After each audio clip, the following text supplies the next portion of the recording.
Oui, alors l'aventure d'une vie commence par la petite enfance. Et il est certain que à ce niveau-là, j'ai été quand même très privilégié. Et j'ai décidé d'arriver sur cette planète dans un monde agricole. Donc j'ai vécu dans une très grande ferme où étaient mes parents. Avec toute la liberté que à l'époque, parce que bon, il est évident que comme je suis jeune, je suis né en 1950, donc dans les années 50, c'était les années après-guerre, il y avait quand même pas mal de choses qui manquaient, mais chez moi, ce qui ne manquait pas, c'était l'amour. Et j'ai eu la chance d'avoir des parents extraordinaires qui nous ont à peu près tout permis entre mon frère et ma soeur, parce que j'avais un frère et une sœur, et de vivre ce que l'on voit dans certains films de cette époque-là. Et moi, j'ai vécu ça. Avec des manques, certainement, puisqu'on avait quand même des manques. C'était pas le grand confort, c'était une grande ferme, mais on n'avait pas tout le confort que l'on croit avoir besoin qu'aujourd'hui. Mais par contre, la liberté et une forme d'amour inconditionnel de la part des parents, ce qui m'a surtout permis à moi, en devenant à mon tour parent, d'essayer de continuer cette aventure humaine qui peut-être m'a amené, et c'est là où je veux en arriver, à une certaine rencontre avec le dessin et la peinture. J'avais un petit problème de timidité, c'est-à-dire que j'étais relativement timide et réservé. Je pense que c'était le fait de l'éloignement et d'une vie à la campagne, et ce qui fait que j'étais en liaison directe avec la nature. Alors la nature, pour ça, j'étais pas en manque.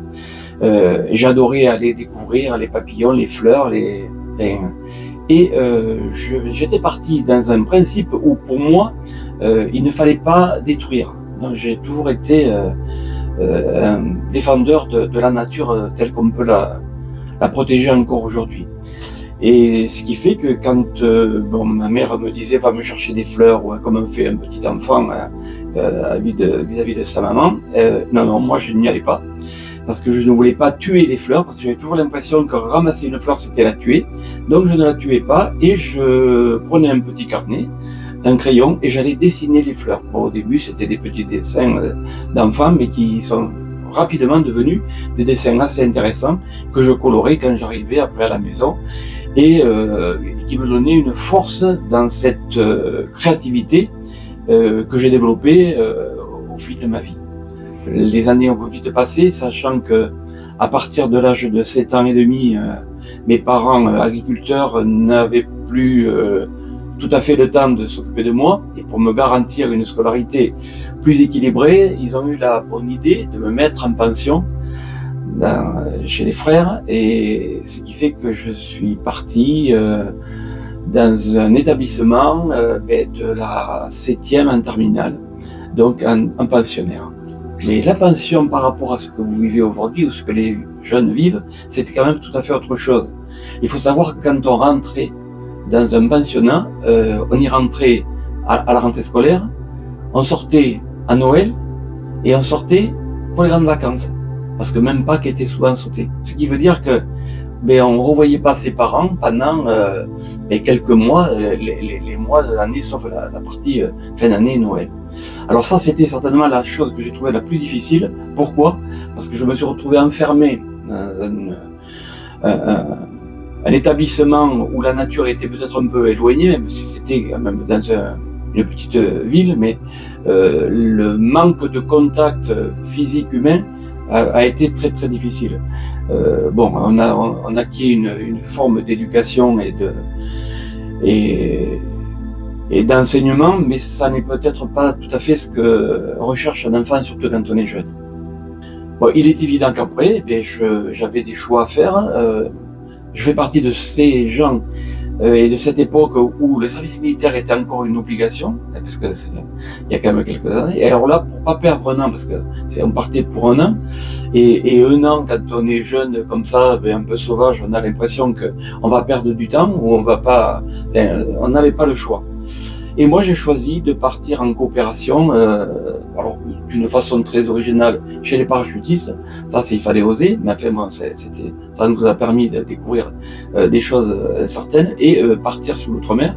Donc, j'ai eu la chance de vivre ou l'aventure de vivre pendant quelques mois au Sénégal.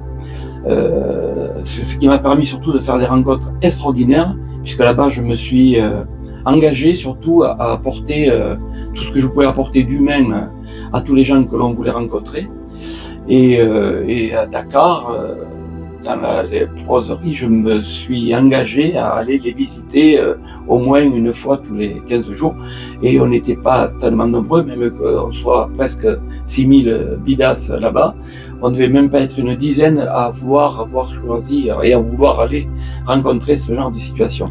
Bon, tout ça pour dire que quand on a 19 ou 20 ans, c'est pas naturel apparemment de faire des choses comme ça.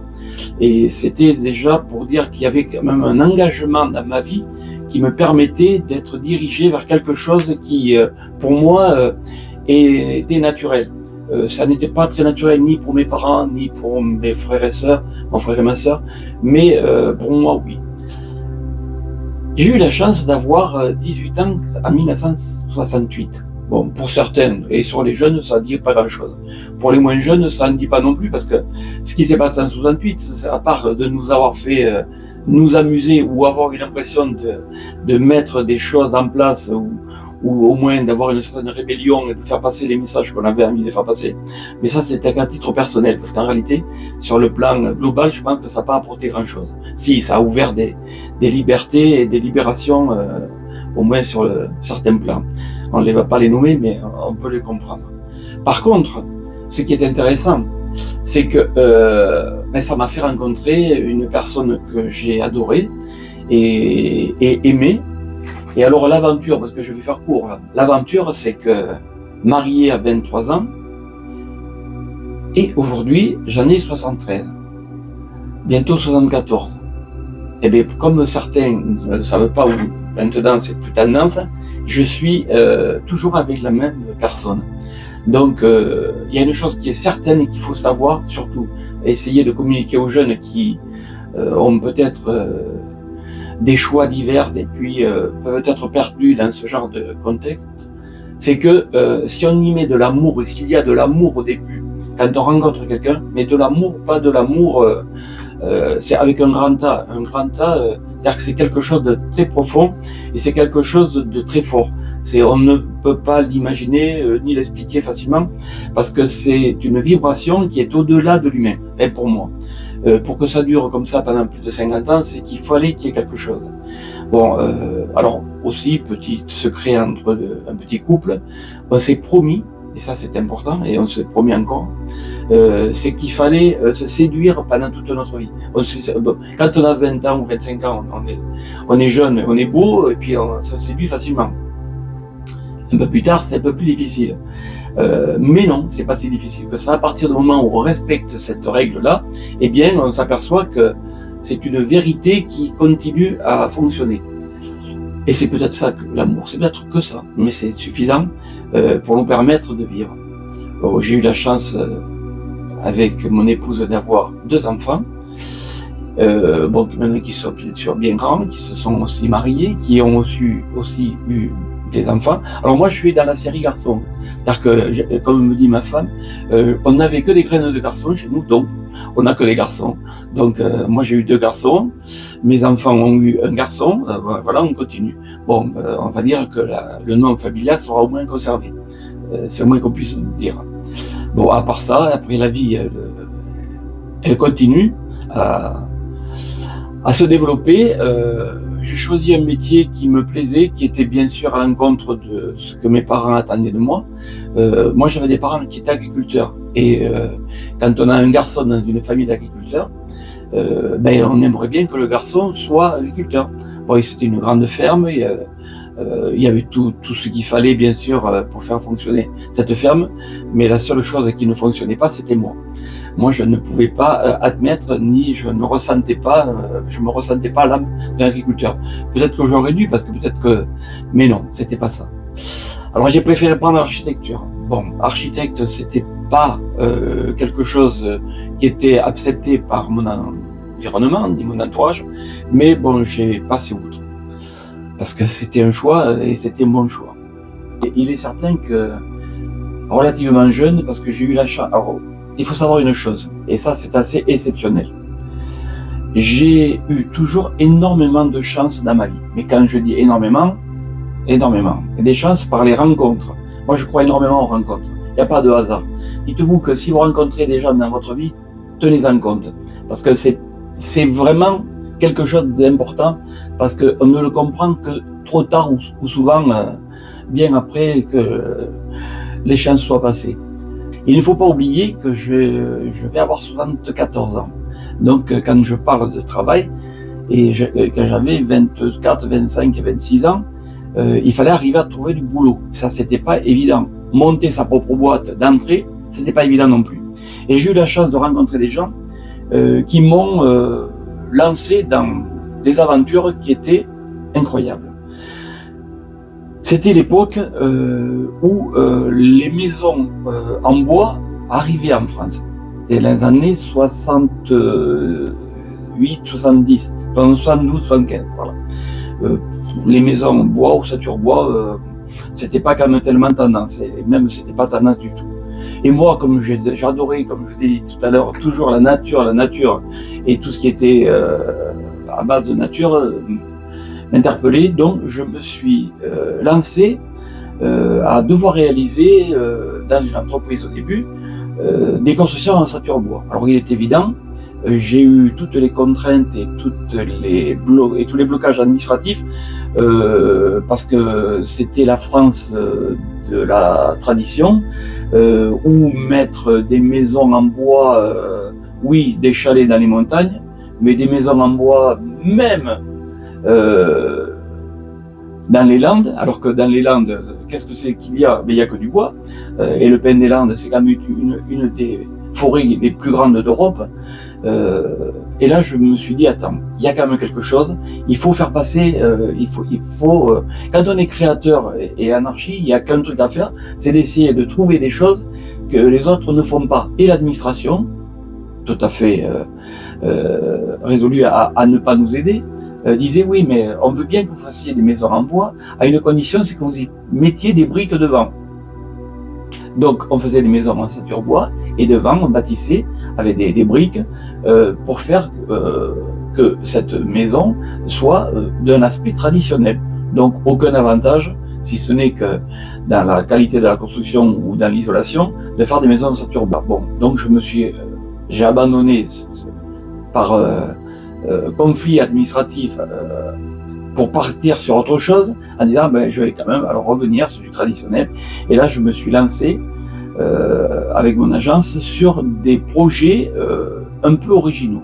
Et j'ai monté une société de construction pour essayer de faire des maisons que j'ai appelées les maisons de chez nous, qui étaient des constructions traditionnelles, alors là pour le coup tout à fait traditionnelles, mais avec des architectures très recherchées. Et j'ai fait des centaines de maisons chaque année, derrière une aventure. Bon, ceux qui me reconnaîtront se reconnaîtront aussi, puisque les maisons ne sont pas tombées, elles sont encore debout, et j'en suis encore heureux. Et j'ai fait des choses assez extraordinaires, parce que j'avais la chance d'avoir des clients et des maisons qui sortaient vraiment du commun. J'ai fait ça pendant plusieurs dizaines d'années, et ensuite après, vous savez, quand on est têtu, hein, on le reste. J'ai dit, attends, mais je vais pas laisser tomber le bois. Bon, les années avaient avancé, donc on était plutôt dans les années 85-90. J'ai dit, je vais me remettre quand même à faire de l'ossature bois. Et là, j'ai eu une chance encore, une rencontre d'un homme qui est venu me voir et qui m'a dit, voilà, j'arrive des États-Unis avec un avion qui s'appelait le Concorde. Et lui, il me dit, voilà, alors j'ai fait le vol sur le Concorde et je veux une maison qui ressemble au Concorde. Bon, quand on est dans ce métier, on peut s'attendre à tout, donc on peut tout tenter. Et j'ai fait une maison avec des ailes Delta, tout en bois. Alors là, pour le coup, je me suis remis à bois. Barre de bois dans des tuiles en bois et toute la maison en bois. C'est une maison qui se situe à côté de Bordeaux, au milieu des bois. C'est une maison extraordinaire qui existe et qui a l'apparence de cet avion qui était Delta, avec tout le nez qui était déjà à l'époque tout en verre, donc avec une isolation spécifique et surtout déjà, et je vous dis bien, je parle quand même des années où on ne parlait pas d'une technologie d'aujourd'hui, il y avait quand même des panneaux solaires. C'était une autre forme de panneau solaire, mais ça existait, puisque on était certainement des précurseurs à l'époque, mais on avait essayé. Et là, je me suis lancé dans une autre aventure avec des amis, en me disant, je vais faire des choses alors hors du commun. Mais alors hors du commun.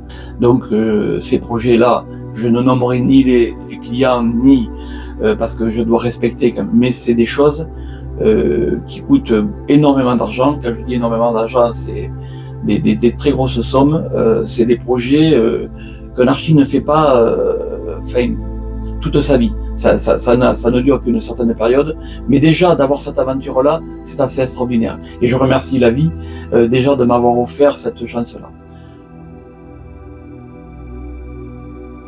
En parallèle, j'ai eu la chance de rencontrer des profs, donc un certain prof aux Beaux-Arts qui, lui, et là c'était en dehors de l'architecture, m'a fait découvrir que le dessin était magique. Si on pouvait aussi s'en servir, bien sûr, en archi. Mais la magie du dessin, c'était surtout la création. Et la création avec une consonance imagée de certaines vibrations que l'on pouvait capter. Oula, je dis qu'est-ce que c'est ce truc? Alors jeune, je comprenais pas exactement tout ce que cette personne qui était âgée, puisqu'elle avait presque 80 ans, voulait me faire passer ou essayer de me communiquer. Et j'ai compris rapidement qu'il y a quelque chose qui fonctionnait comme ça aussi en moi. Alors bien sûr, au début, on essaye de pas trop analyser tout ce que les adultes ou les anciens veulent nous faire comprendre ou apprendre, parce qu'on se dit attends, c'est des vieux, hein, excusez-moi, mais on sait, on va apprendre, puis on va apprendre de son propre chef. Oui, mais en réalité, il y a certaines empreintes qui sont faites quand on est jeune, qui vont rester toute notre vie. Mais ça, quand on est jeune, on ne le sait pas. Ce n'est qu'au fur et à mesure de notre évolution et puis de notre avancée dans l'âge, où là on se dit ah oui, d'accord, c'est d'accord. Et là, on commence à comprendre. Et là que j'ai commencé à comprendre, alors j'ai toujours peint, j'ai toujours dessiné, mais quand je dis j'ai toujours peint, j'ai toujours dessiné, les gens disent oui, on a peint 3 tableaux. Non, moi c'était au moins 4, 5, 6 heures au départ semaine. Après ça s'est transformé à 2-3 jours par semaine. C'était pas des jours, c'était souvent mes temps libres. Je passais mon temps à dessiner, à peindre, j'adorais ça et ça me parlait. Il y avait quelque chose qui parlait en moi et qui me disait il faut le faire, fais-le. Ça m'a mis derrière une force de fabrication ou au moins de production de plusieurs centaines de tableaux. Ouais, alors là on se dit ouais d'accord, tu vas en faire quoi? Ça fait rien, on n'en fait rien, mais on en fait un apprentissage, on en fait des expériences, on en fait des envies, ou après ça sort de cadeau. On n'en vit pas, c'est pas le but du jeu. Mais par contre, ce qui est intéressant, c'est de voir sa propre évolution. Parce qu'au travers de la peinture, en réalité, et c'est plus tard que je m'en suis rendu compte, c'est qu'on passe des messages. Pourquoi? Parce que les gens, quand ils regardent un tableau, qu'est-ce qu'ils regardent dans le tableau? Bon, au début, je pense qu'ils regardent, ils savent pas trop quoi. Parce que à part quand on est dans un figuratif où on vous dit le petit bateau ou alors l'arbre à côté de la maison, ben là on peut pas se tromper parce que la photo est derrière, donc il n'y a plus qu'un jugement de valeur à faire. Mais quand on est sur de l'abstrait, où là il faut essayer de chercher la chose ailleurs. Donc le ailleurs, l'artiste, qu'est-ce qu'il fait? Ben, il va retraduire ou essayer de traduire ce que lui ressent. Et le visiteur ou celui qui regarde le tableau, lui va faire pareil, mais il va faire pareil avec ce que lui ressent. Ce qui veut dire que le même tableau fait et regardé n'est pas le même tableau. Mais c'est un tableau qui commence à discuter entre les vibrations de l'un et de l'autre. Et là, ça devient intéressant. Alors, ne l'expliquons pas. Laissons venir vers les œuvres ceux qui veulent les regarder, ceux qui veulent les acquérir, ou ceux qui veulent les jeter, ou qui ne sont pas intéressés, mais tout ça, il y a zéro jugement là-dessus. Chacun est libre de faire ce qu'il veut, et tout le monde est content. Alors après, je me suis dit, attends, t'as rien à expliquer, t'as rien à comprendre, t'as rien à prouver, t'as rien qu'à faire, c'est tout. Alors fais, et puis après, laisse juger celui qui regardera. Et celui qui regardera, c'est lui qui verra si ça lui apporte ou pas la chose.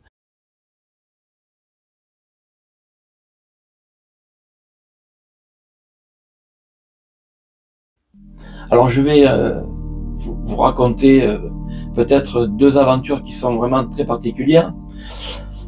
Dans mon métier, j'avais des chantiers, bien sûr, et je suivais des chantiers, des gros chantiers ou des moins gros. Et là, il y avait, comme dans tous les cas de figure, des réunions de chantier. Dans les réunions de chantier, il y avait toutes les entreprises. Il y avait souvent, comme c'était des gros chantiers, 30, 40 ou 50 entreprises. Dans ces entreprises, il y a tous les corps d'État. Dans tous ces corps d'État, des gens qu'on connaît, des gens qu'on connaît pas. Quand il y a 200 ou 250 personnes sur un chantier, il est évident qu'on ne connaît pas tout le monde. Et là, un homme sur un chantier, alors que je faisais une tournée avec des entreprises, m'a interpellé en me disant tu sais qu'on va aller au Tibet. Il était perché sur son tabouret parce qu'il était peintre. Et puis j'ai dit bon, mais pourquoi il me dit ça? Je ne sais pas. Je n'ai pas voulu dire ni oui ni non parce que je voyais que c'était pas un sujet à développer quand on était dans une réunion de chantier. Mais j'ai quand même voulu chercher à comprendre. Et le soir même, comme j'étais en déplacement, je l'ai invité à l'hôtel et au restaurant. J'ai dit attends, pourquoi tu m'as dit ça? Et puis qu'est-ce qui te fait dire que je vais aller au Tibet? Mais il me dit je sais pas, mais je sais qu'on va y aller. Et à partir de ce moment-là, c'est rentré dans ma tête et quelque chose s'est inscrit avec une espèce de besoin tout d'un coup d'aller au Tibet. Quand on va au Tibet, ça je vous parle de ça il y a à peu près 15 ans. Donc aujourd'hui quand on va au Tibet, on y va avec un voyage organisé, on y va avec toutes les garanties, avec tout ce que vous voulez, parce que le Tibet n'est quand même pas quelque chose de facile, bien qu'aujourd'hui c'est peut-être un peu plus développé. Là, ils étaient quand même en guerre avec les Chinois, parce que c'est quand même un pays qui est envahi. Et on a décidé de partir un jour, allez, on part pendant un mois, c'est-à-dire que 4 semaines au Tibet. Bien sûr, l'aventure tibétaine était quelque chose d'extraordinaire, mais quand on part au Tibet avec un sac à dos et puis qu'on décide de faire du stop pour avancer, bon, ben on se retrouve vite avec un problème de langage, un problème d'une chose qu'on ne compte pas trop au départ, c'est qu'il fait très froid. Bon, c'était équipé, mais là-bas il faisait quand même très froid, puisque les moyennes de température étaient entre moins 7, moins 10 et moins 20, moins 25. Bon, il fait beau, hein, sur les hauts plateaux du Tibet, il n'y a pas trop de nuages, il n'y a pas trop de neige, mais alors il y a du vent et on se caille vraiment. Enfin bon, l'aventure se passe pas trop mal. Bien sûr, on perd 8 kilos parce que on va pas d'hôtel à hôtel, on va chez les gens, on est reçu d'une façon inimaginable. Ce sont des gens qui ont absolument rien. Les enfants viennent vous récupérer au bord de la route parce que bien sûr il faut bien arriver par une route. Et comme il n'y en a qu'une quand on part pour aller rejoindre Lhasa, donc on n'avait pas tellement le choix.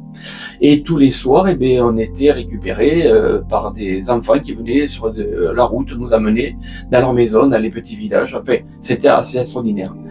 Ces gens-là n'avaient absolument rien à nous offrir, sauf du thé et du riz, on va dire, du riz au poulet. Mais bon, il est évident que le riz au poulet, c'était parce que c'était le chicken rice n'était que dans le nom. Mais on n'a jamais mangé ni du riz ni du poulet d'ailleurs. Mais c'était par contre toute l'aventure de cette rencontre était extraordinaire. Et par contre, on dormait tous les soirs dans une maison contre un mur. Parce que bien sûr, ces gens-là, il n'y a pas de chambre, il n'y a pas de lit, il n'y a qu'une pièce unique. Et on dormait par terre, couché, appuyé contre un mur, mais on ne demandait pas autre chose. Et avec un verre de thé, avec dedans, bien sûr, quelque chose qui était surprenant, et qui était très grand, mais qui était chaud, ça valait facilement, parce que quand vous avez que ça à prendre, on n'avait pas tellement le choix. Arrivé à Lhasa, eh bien, voilà, Lhasa, c'est extraordinaire, mais c'est pas tout à fait le cliché qu'on peut avoir d'un monastère au milieu des champs. Non, non, c'est en plein milieu de la ville. Les Chinois ont essayé de détruire cette ville dans le sens, pas d'une architecture, mais dans le sens d'une exagération de tourisme, mais c'est du tourisme à la chinoise, c'est-à-dire que tout est fait pour détruire l'âme du Tibet. Donc, avec beaucoup de choses qui n'ont rien à voir dans ce pays là-bas, mais qui sont subies. Enfin, nous visitons le Potala, et là, il est certain que 9000 moines, ça ne passe pas inaperçu, on peut le voir sans problème. Le fait, c'est que par contre, dans tous ces moines, la majorité des moines ne sont pas des moines. Ce sont des moines soldats. C'est-à-dire que ce sont des moines, oui, ils sont habillés comme des moines, mais alors on va dire les vrais moines, certains moines sont habillés avec le froid qu'il fait, ne sont pas tellement habillés, avec une tonge rouge ou orange, c'est pas très chaud, alors que les autres ont des rangers, et par-dessus, ils ont un équipement de moine. Enfin, moi, c'est pas très grave. Et j'ai un petit moine, tout petit, parce que il faut reconnaître que les gens sont pas très grands, puisque le moine devait mesurer à peu près 1m40 ou 1m50. Moi, je suis pas grand non plus, mais là, pour le coup, j'étais un peu plus grand. Et il m'a dit, bienvenue, d'être revenu nous voir. Alors, l'erreur commise, bien sûr, c'est de dire, mais attends, c'est la première fois que je viens. Et il m'a répondu, non, on ne vient pas pour la première fois. On ne fait que revenir. Dans la vie, ce n'est qu'un aller-retour permanent. Alors là, je commence à dire, déjà le questionnement ou ce genre de réponse entraîne quand même d'autres questions. Il me dit, oui, tu as déjà vécu plusieurs fois et tu es venu plusieurs fois ici, sinon tu ne serais pas venu, parce que tous ceux qui viennent là, c'est des gens qui sont automatiquement passés dans différentes vies, sous différentes formes, mais sont venus vivre dans ce monde-là. Bon, d'accord. Mais tu t'es trompé peut-être un peu de voie, c'est-à-dire que ton choix, pour certainement des questions matérielles, on fait que tu as préféré prendre un métier qui est très rémunérateur, et c'est très bien, mais regarde, tu es quand même venu. Alors ce qui veut dire que tu continueras pas dans ton métier, et tu finiras certainement vers la voie qui était tracée, que tu n'as pas compris ni entendu, et que tu vas comprendre. Mais dans quelques temps, tu comprendras certainement tout ce que je t'explique, mais pour l'instant, je peux pas t'en dire plus. Pour faire court, je suis revenu de ce périple-là. En revenant, et c'est là où ça va commencer à devenir un peu hard. Alors, soit deux écoutes sur mon historique, mon histoire. Soit, Jacques est revenu, très bien, bon voyage, tout s'est bien passé, en bonne santé et sans rien perdre, même à part 8 kilos, mais ça c'était pas grave. Mais à partir de maintenant, il y a ceux qui vont continuer à entendre ce que je vais dire et ceux qui vont comprendre que l'histoire peut s'arrêter là. Je suis rentré, quelques jours après mon arrivée, une nuit, je me sens un besoin, mais alors, c'est pas un besoin, c'est même au-delà d'un besoin, de devoir écrire. Mais écrire quoi? Et pourquoi on n'a pas envie d'écrire comme ça, enfin, ça n'a pas de sens. On peut pas dire, tout d'un coup, je vais écrire ou je vais pas écrire. J'essaie de me rendormir là-dessus, puisque ça m'avait éveillé, c'est à peu près 3h du matin. Non, tu vas écrire. Mais qui tu vas écrire? Mais qui me dit ça? Mais bien sûr, marié, avec une femme à côté de moi, allume-éteins la lumière, tu te lèves, tu vas boire, on a beau tourner, mais il y a quelque chose qui va pas. Et mon épouse me dit, mais qu'est-ce qui t'arrive? Non, mais tout va très bien, j'ai quelques difficultés à dormir, mais ça va se passer. Bon, impossible de dormir. Bon. Alors j'ai dit, je vais essayer quelque chose, mais je sais pas, quelque chose me dit qu'il faut que j'écrive. La moindre des choses, c'est prendre une feuille de papier et un crayon, et puis tu vas bien voir s'il se passe quelque chose. Ah! Eh bien oui, il s'est passé quelque chose. Il s'est passé une chose très originale, c'est-à-dire que sans que je puisse avoir l'impression de commander ma main a écrit des choses sur une feuille. Et je ne voulais pas écrire. Je ne sais pas ce que j'allais écrire. Alors oui, après, j'ai bien compris, j'avais aussi, comme tout un chacun, vu des bouquins ou entendu des gens dire oui, il y a de l'écriture automatique. Ouais, fait, tout ça, c'était une littérature que je ne m'en approchais pas, puis je ne savais pas si c'était vrai ou faux, mais enfin bon. Mais par contre, la chose qui était vraie, c'est que ma feuille blanche s'est remplie. C'est remplie avec un texte que je ne comprenais pas, puisque je l'ai écrit à peu près en... Enfin, ça a dû prendre 3 ou 4 minutes, mais 3 ou 4 minutes, quand on écrit des choses que l'on ne comprend pas, on ne sait même pas les lire, parce que quand on veut les lire, on comprend même pas ce qu'on a écrit.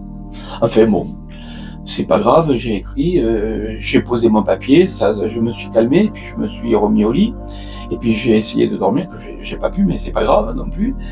Et puis le lendemain, j'ai dit, mais dis donc, il m'est arrivé un truc, mais je n'osais pas trop le dire à mon épouse, parce que j'ai dit, je vais passer pour un fou, mais enfin, moi.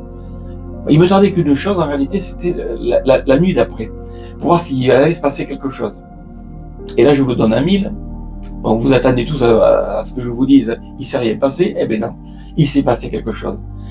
Un jour, 2 jours, 3 jours, 8 jours, 1 mois, 2 mois, 3 mois, toutes les nuits, 3h30, toutes les nuits, prends une feuille, écris. Non, mais là, arrête, ton chat, tu nous fais croire un truc. Ben oui, je vous fais croire ce que je veux. Bon, les mois ont passé. À la fin, je vais vous dire une chose. La preuve, c'est que les documents insistent.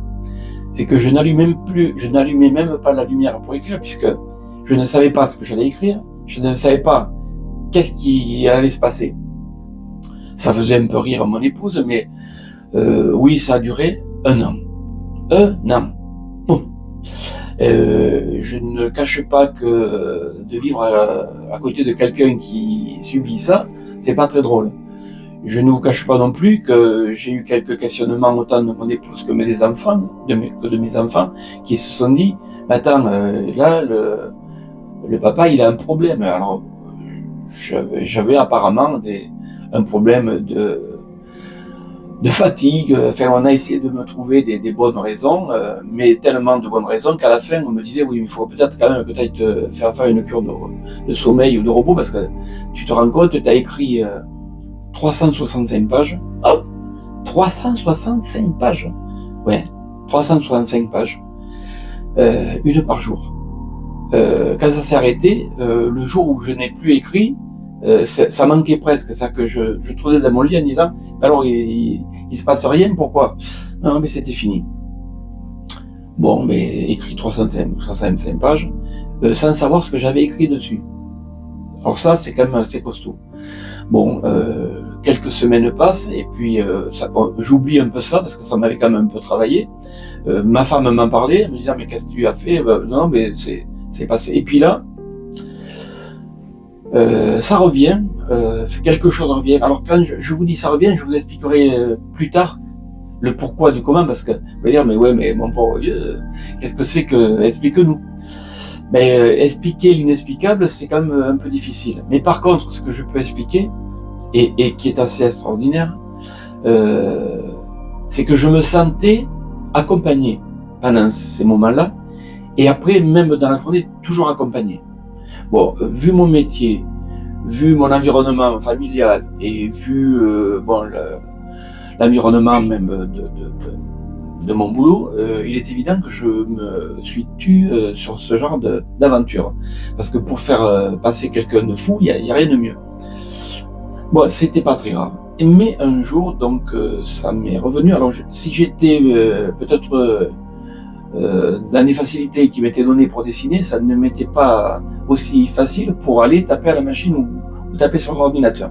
Donc, je savais pas trop me servir d'une machine à écrire ni de taper un texte sur un écran, un ordinateur.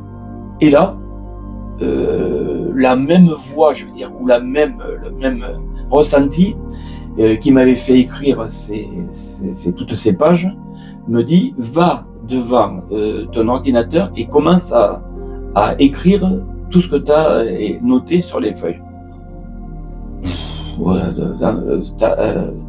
Si je vous fais voir 365 feuilles, ça fait plusieurs carnets, hein. C'est pas 3 feuilles, c'est pas 3 feuilles qui sont posées sur le bureau. Bon, d'accord. Donc je me mets devant l'ordinateur et puis mes mains, cela, bon, vous allez dire, ça y est, celui-là encore en allumé du petit matin, ben oui, ben, il en faut quelques-uns, mais le jugement, je m'en fous aujourd'hui, parce que je vous raconterai d'autres choses plus tard. Il m'en est arrivé beaucoup plus, donc c'est pas très grave. Et j'ai commencé à essayer de taper les textes que j'avais reçus quelques mois avant. Il est évident que je me suis dit, mon pauvre, là, tu vas passer des mois à devoir écrire ça, parce que je sais pas. Eh bien non, ça n'a pas mis des mois, parce que mes mains se mettaient sur le clavier et les mots que je devais taper se mettaient directement sur le clavier, puisque les textes arrivaient automatiquement. Alors là, je n'expliquerai pas, c'est trop. C'est-à-dire qu'il y a quelque chose qui est bien au-delà de l'humain. J'ai créé 365 pages, donc j'ai écrit 365 pages. Une fois que j'ai fini ces 365 pages, c'est long, hein, mais ça m'a pris 2 mois pour le taper. Et j'ai pu commencer à transmettre tout ça sur ce genre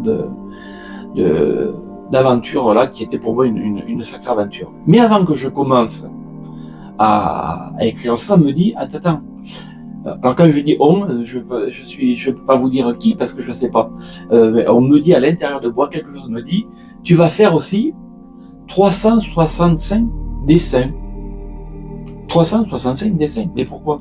Mais parce que chaque page aura comme ça son dessin. Ok, bon.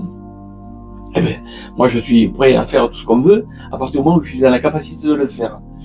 Mais j'ai dit, mais attends, mais 365 dessins, alors moi je suis un peu peintre quand même et je dessine, donc je me suis dit, ben allez, encore on part pour 6 mois, là, moi, ça va m'amuser. Non, on me dit, non, mais ça va être comme ça, tu vas les recevoir, donc ça va aller très très vite. Oui, ça a été très très vite. Chaque dessin prenait alors attention, hein, je parle bien en secondes, hein, entre 1 et 3 secondes. Oui, mais j'ai les justificatifs, j'ai tout ce que vous voulez, c'est-à-dire que là, vous devez dire, allez, il nous raconte une belle histoire parce qu'il a envie de nous endormir.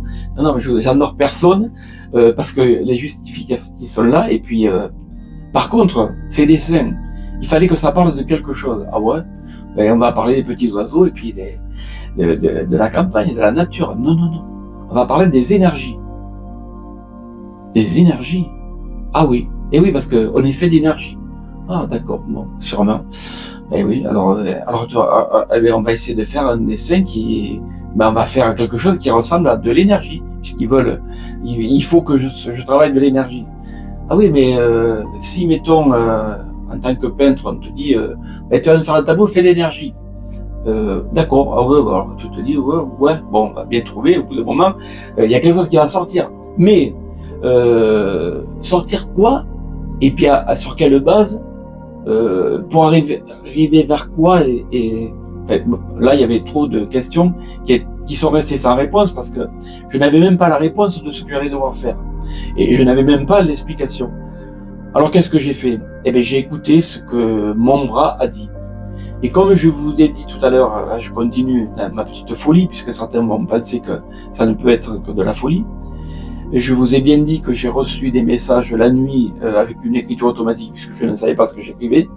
Et bien j'ai fait la même chose avec ma main où j'ai dessiné 365 dessins sans savoir ce que j'ai dessiné. C'était ma main qui dessinait. C'est pour ça que ça mettait entre 1 et 3 secondes. Les dessins sont costauds.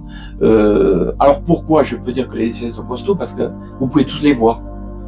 Il y a un blog, il a déjà 12 ou 13 ans maintenant, qui s'appelle Centerblog, c'est sur ce Centerblog, énergie vibratoire cosmique.